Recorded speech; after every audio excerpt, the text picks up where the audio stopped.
जय जोहार जय छत्तीसगढ़ संगवारी हो। मोर ब्लॉग चैनल में आप मन के स्वागत है। और संगवारी हो मैं आज आया हूँ तिचुल भाठा अलगिनार में सगाई में। तो आप मतलब पूरा वीडियो दिखाओ संगवारी हो।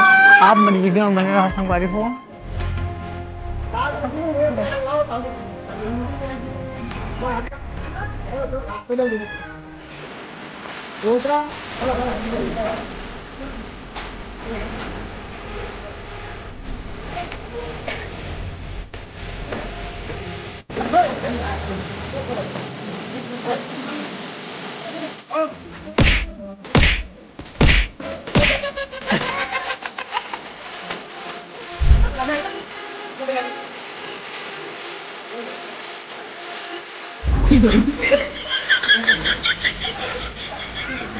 एकदम इन्होंने वक्त बदल दिया, जज्बात बदल